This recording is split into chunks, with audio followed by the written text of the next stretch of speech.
Do you want to learn how to play that popular worship song by Hillsong United called Oceans Where Feet May Fail? Stay tuned and I'll give you a few tips on how you'll be able to play this on your cello. Hi, my name is Liz from Cellomoji.com and I teach you to play the cello for all those moments in your life.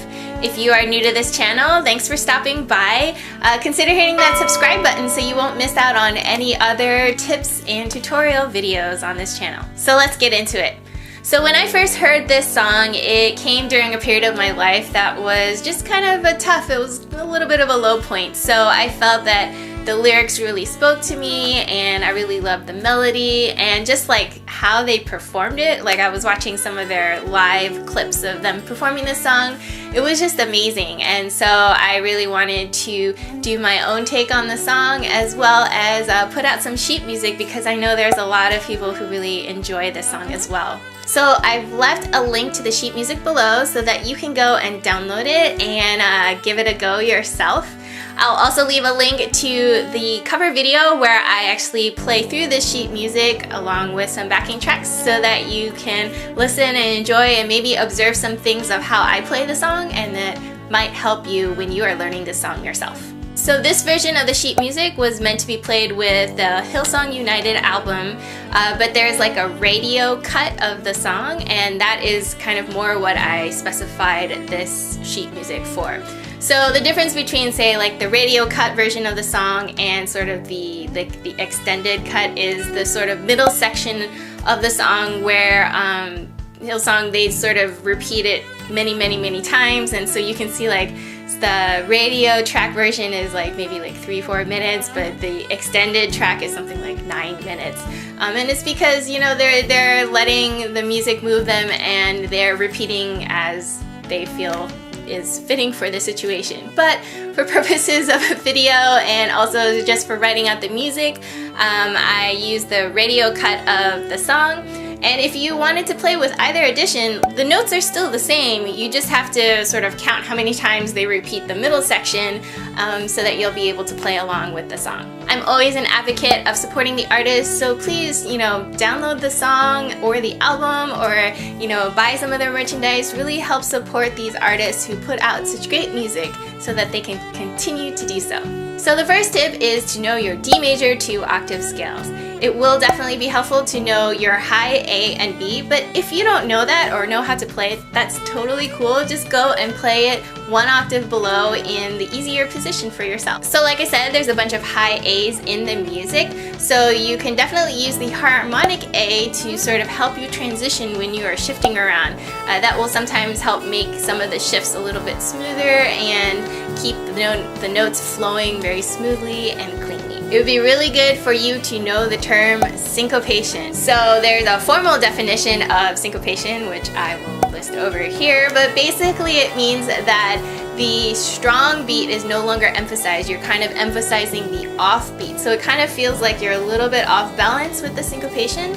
But that is something that is definitely used a lot in this song, so it would be comfortable for you to be able to count that and to feel that. Just remember that even with syncopation, I always advocate going through the subdivisions of the notes. So, you know, counting out every single eighth note so that you're always just keeping track of it instead of just only feeling it. That way you can always be accurate on your rhythm. Just remember that subdividing a syncopated beat is usually more accurate than you just sort of feeling it out. You know, this is why so many of us teachers emphasize using a metronome, because that'll give you a sense of what is the strong beat so that you can play on the off beat. Syncopation definitely has an aspect of feeling like you're a little bit off balance, and then, or maybe you're feeling like you're behind and you have to rush through it to catch up. So understanding where the strong beat is and how the syncopation sort of fits into that will be really helpful for this song. Okay, so for this tip, I just wanted to bring this up because this is kind of something that maybe in the beginning a teacher might have mentioned, or maybe they didn't mention it at all, but I think it's a really important aspect of playing cello. This shelf right here that is so handy and convenient for your hand to rest on is one that you definitely do not want to lean on or have it touch. Because if you think about it, it just sort of changes the shape of your arm and your hand as you're resting there, and more likely than not you're actually going to be inaccurate in pitch. So make sure that it doesn't have to be a huge high clearance above the side of the cello here. I mean, even something I usually say like a paper's width, so it's barely clearing it, and that's okay.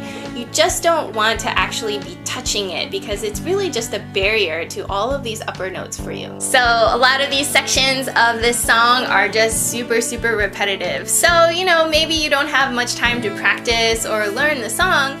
Really try practicing these little snippets and getting them feeling really comfortable and in tune, and then you can take comfort in the fact that it repeats a lot in the song. This is true for the middle section where they can repeat it many times, or even the outer sections. So I would definitely recommend just taking a look at the two different parts that you can sort of isolate the specific part and get that feeling comfortable so that you can just repeat it as many times as you need. So those are just a few tips on how to play Oceans Where Feet May Fail by Hillsong United. I hope that you found these really helpful. If there are any questions that I did not address in this video, be sure to leave them in the comment box below. Also, be sure to check out my version of how I played this song. I did use the sheet music here, and I think it might be just interesting for you to like see and hear all the things, because maybe you might have questions about the music that could be answered if you watch the video. I've also left a link to the sheet music below, so be sure to check that out if you're interested in having a copy for yourself. Again, I just want to really re-emphasize, please go out and support the artist. Hillsong United is just such a great band, and they put out such great music.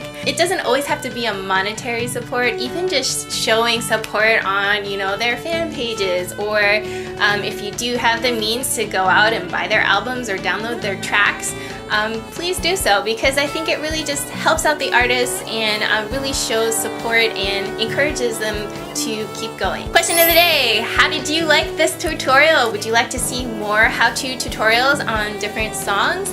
Leave a comment in the box below on the next song you would like to see a tutorial for. Hit that subscribe button if you haven't already done so, and the bell next to it so that you'll be notified of the next new video that comes out.